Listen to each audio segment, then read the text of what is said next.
Всем привет! Рада видеть вас на канале Колыбель Искусства. С вами Мирослава. Сегодня на видеоуроке я буду делать чайный домик. Присоединяйтесь, будет интересно.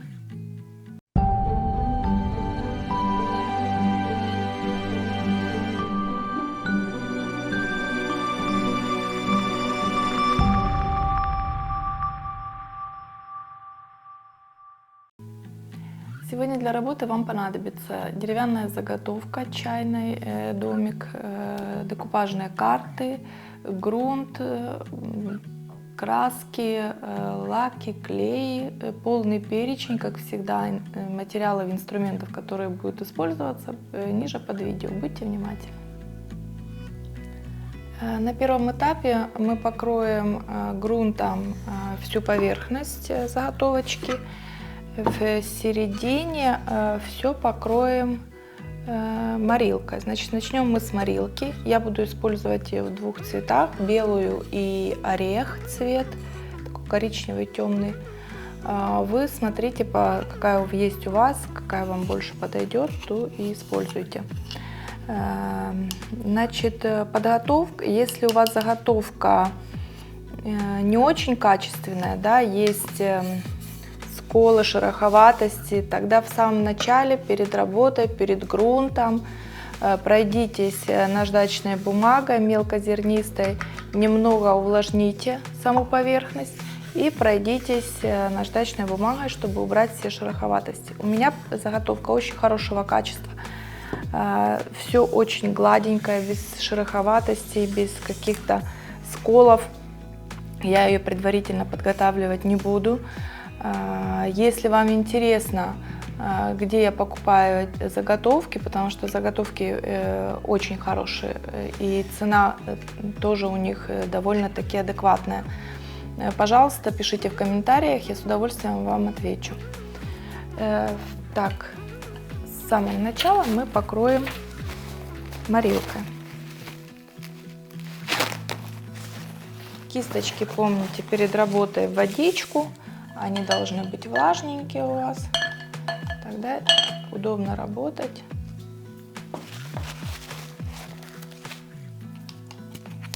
Так, сначала я возьму светлую.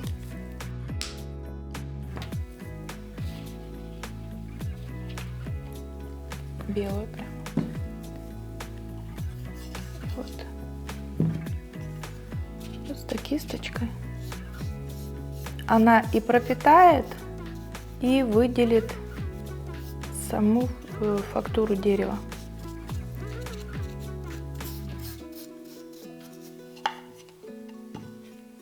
В серединке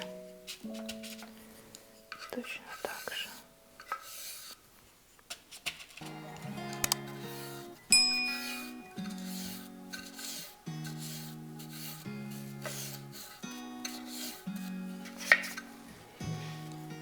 Так, и пока она еще влажная, первый слой не высох, мы сразу добавим более темный второй слой морилочки.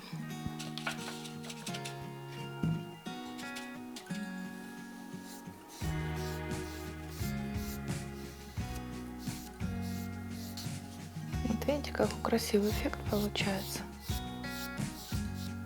И после высыхания еще больше усилится. Это и пропитка, защита дерева, и вот выделение такой фактуры. Деревянный очень хороший материал для таких целей, морилка.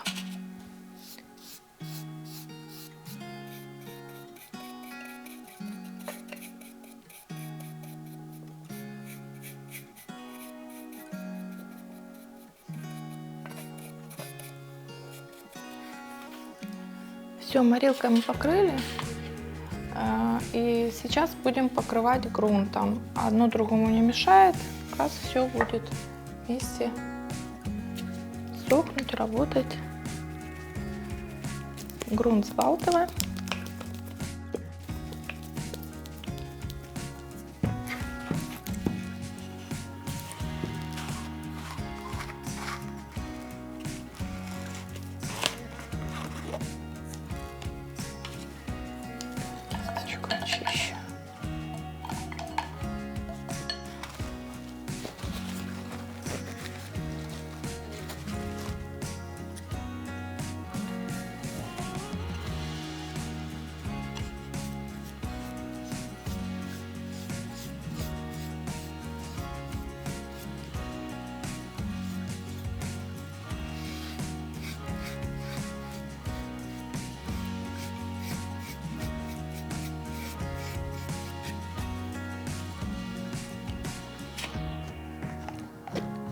Так, все поверхности у нас покрыты.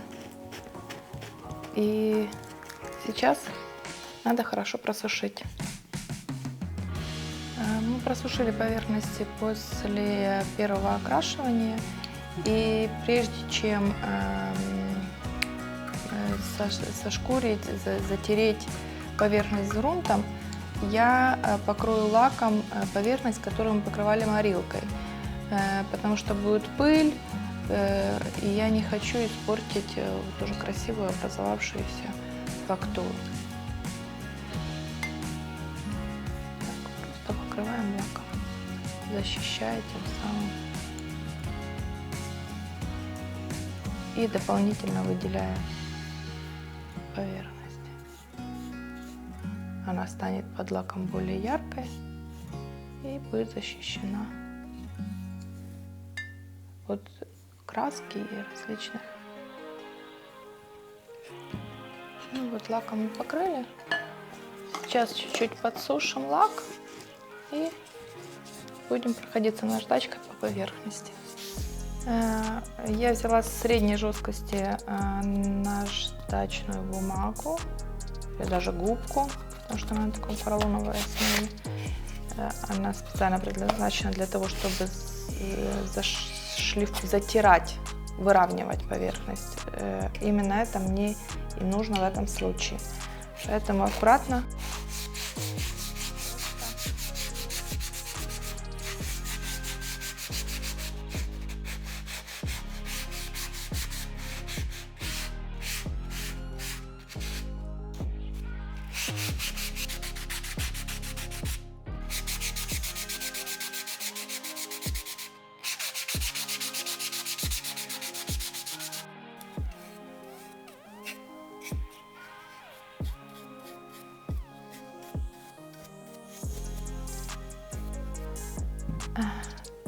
Так, поверхность зашлифована. Очистила я ее с помощью кисточек и влажных салфеток в некоторых местах. И вот благодаря тому, что мы покрыли лаком, да, у нас не испачкалась пылью поверхность, которая покрыта была морилкой. И следующий этап сейчас будем покрывать краской. Краской я буду покрывать крышу и донышко, и вот в те места, которые будут видны, да, выступающие места. Все остальное поверхность я буду покрывать декупажными картами, приклеивать декупажные карты. Так, я подобрала необходимую мне по цвету краску. Краску я использую меловую, поэтому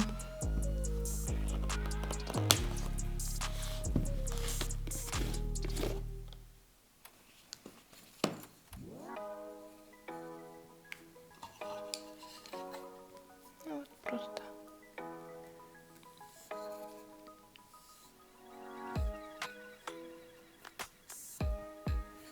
смотрите, меловая краска, она такая, ну, мел, да, она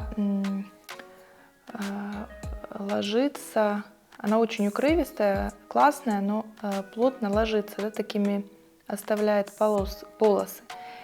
Для того, чтобы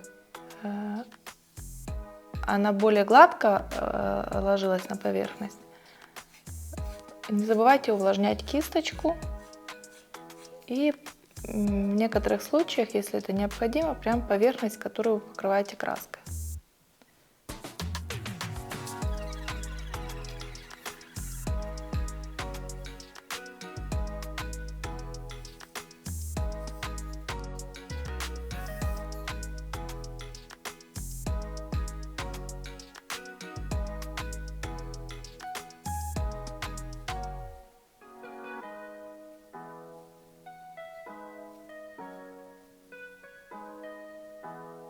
Так, первый слой краски мы нанесли, и сейчас необходимо ее просушить. Сейчас я буду покрывать второй слой краски, наносить на поверхность. Краска будет отличаться по цвету, Снова таким сложное окрашивание, одна из техник, такое легкое, да, легкое применение этой техники сложного окрашивания. Мы уже применяли ее в переработке часов. Если вам интересно, вы вернитесь, посмотрите мастер-класс с часами, если вы его не видели. Конечно, там мы работали на металле, сейчас мы будем работать с деревом. С деревом техника сложного окрашивания намного интереснее ложится, намного интереснее можно сделать фактуры, но тем не менее принцип один и тот же. Поэтому, если интересно, как это делается, пожалуйста, вернитесь, посмотрите еще тот мастер-класс. Но мы ее еще будем применять в дальнейшем, поэтому следите за уроками, изучайте. Итак.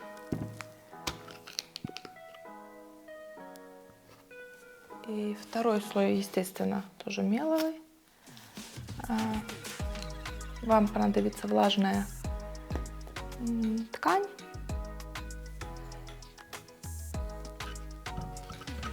И вот таким образом.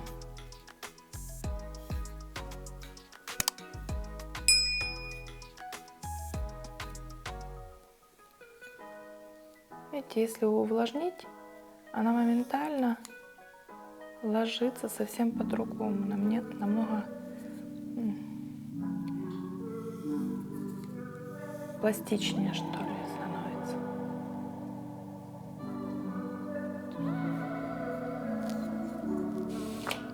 Так, нанесли. Теперь прямо влажное такое.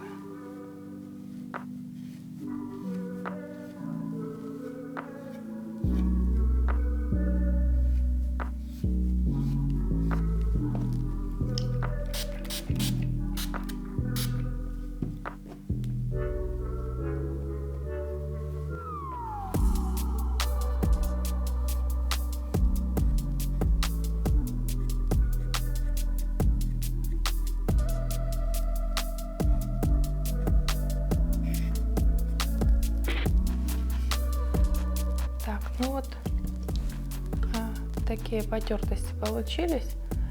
Если вы заметили, я не пыталась хаотично, да, двигать, а как бы протирать верхний слой, и тогда они еще влажные между собой смешиваются, и получаются такие естественные красивые потертости. К сожалению, здесь площадь невелика, не сильно это видно, да, но в следующих мастер-классах, которые я вам подготовила, будет на более больших объемах, да, это применяться техникой, там будет более заметно, но все-таки это видно и очень интересно делает такую фактуру. Сушим. Так, крышу домика я покрыла в один слой, она уже просохла, и с ней, что я буду делать с ней дальше, сейчас вам покажу. У меня осталась вот такая фактурная упаковочная бумага, что-то приходило мне в этой упаковке. Я ее оставила на всякий случай, этот случай, видимо, случился. Вы тоже обращайте внимание на такие вещи. Если вы видите интересную бумагу или какую-то, не знаю, коробку, еще что-то, оставляйте, ну, если вы творческий человек, хомяк, как все творческие люди, оставляйте себе это впрок, это обязательно вам пригодится. Так, что мы делаем? Мы ее будем наклеивать на поверхность крыши.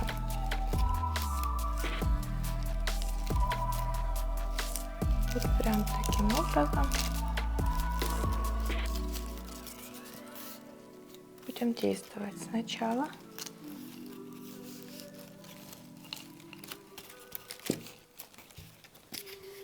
прямо клеем для декупажа.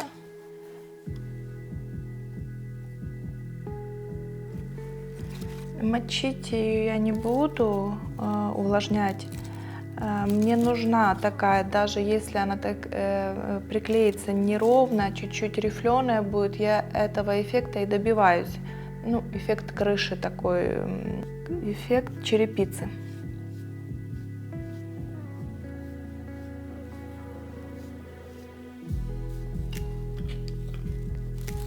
Нанесла.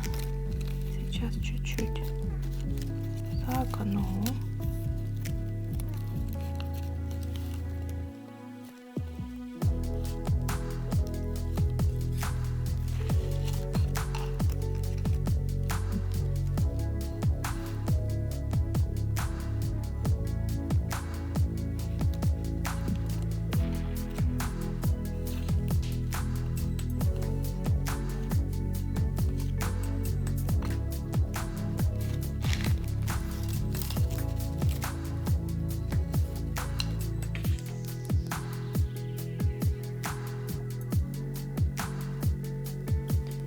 Прям хорошо, жирненько так клей.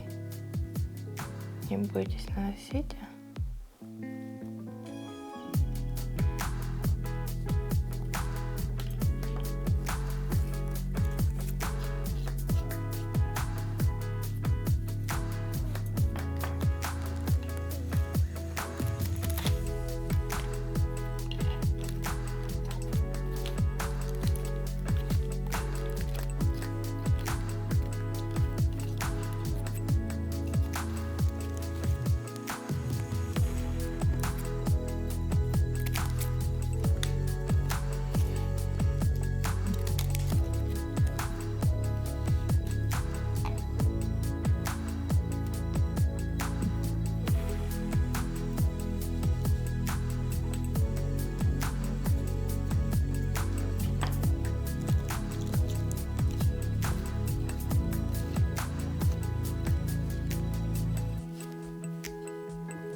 Так, мы оклеили крышу дома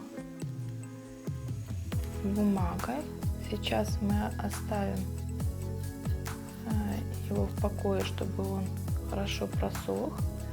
А тем временем мы наклеим на поверхность самого домика декупажные карты.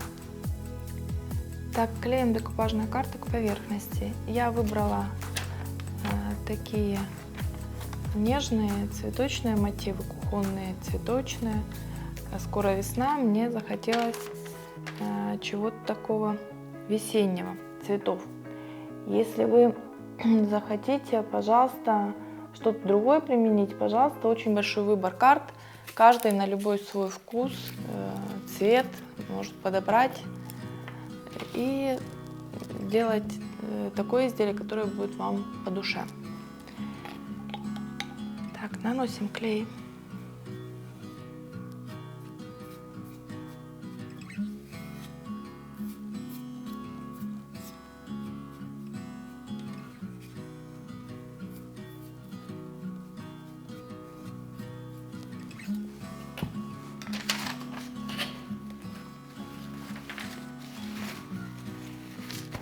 Увлажняем карту.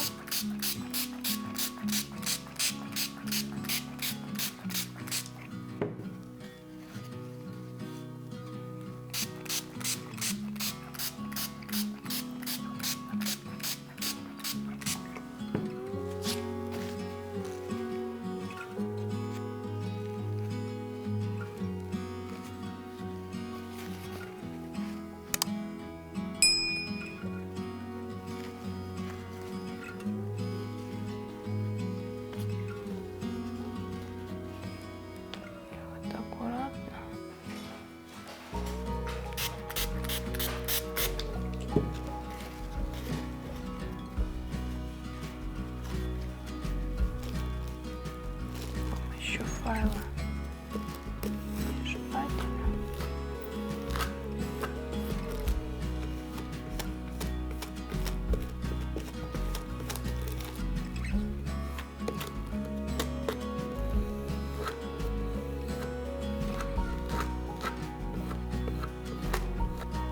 Так, сверху наносим клей.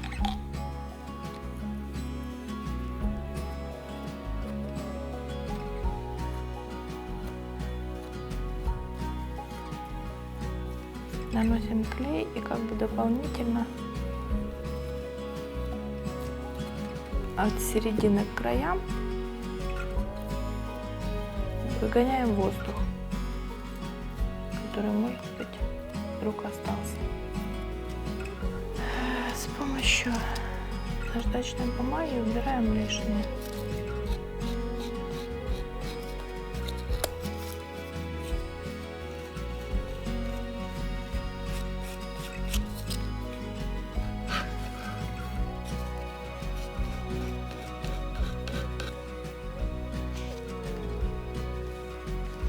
Так, на боковинке мы клеим фоновую карту.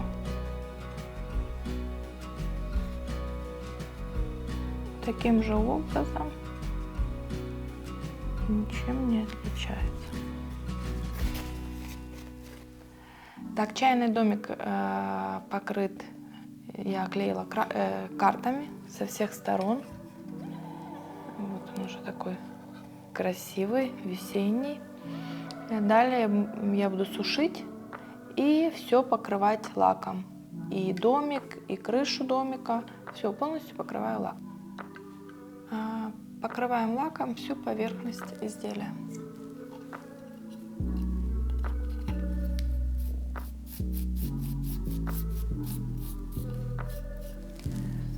Смотрите, когда будете покрывать крышку, сильно не придавливайте.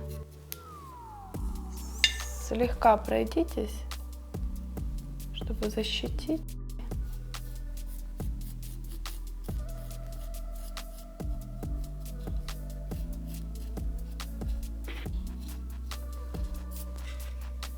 Таким же образом покрываем поверхность. Здесь аккуратно.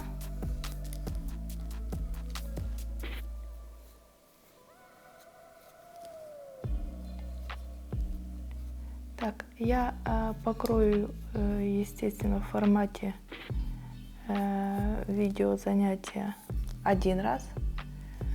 Дома, в домашних условиях, ну, хотя бы 3-4 раза покройте, чтобы, во-первых, защитить, потому что все-таки это кухонное изделие, да, и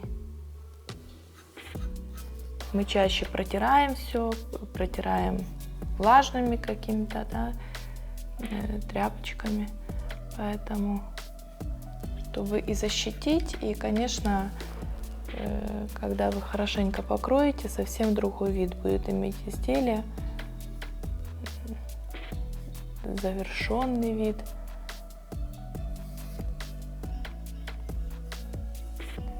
Более красивый.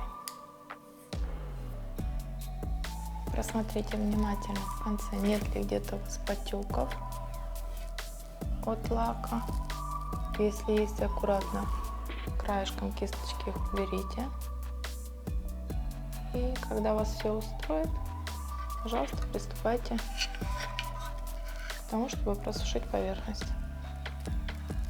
Подчеркиваю, дома, в домашних условиях все сушим естественным образом, не используя фен для этих целей. Сушим. Вот, в принципе, домик весь покрыт картами, уже его можно использовать, но чтобы работа выглядела более завершенной, мы сейчас немножко добавим патины по углам, да, затемним немножечко в некоторых местах, и здесь, где у нас просто фоновый, да, рисунок, мы сделаем штампом. Штампы есть такие силиконовые для скрапа, для скрапбукинга они применяются, но их вполне можно применять и в декупаже.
Дорогие творческие феи, подошел к завершению сегодняшний видеоурок. В результате получился такой весенний, симпатичный чайный домик. Он уедет сегодня жить ко мне на кухню. А я надеюсь, у вас в доме, на вашей кухне поселится ваш чайный домик благодаря этому видеоуроку. Я буду с вами прощаться. Не забывайте ставить лайки, если вам понравился видеоурок, оставлять свои комментарии. Для меня это очень важно. И до новых встреч. Давайте творить вместе.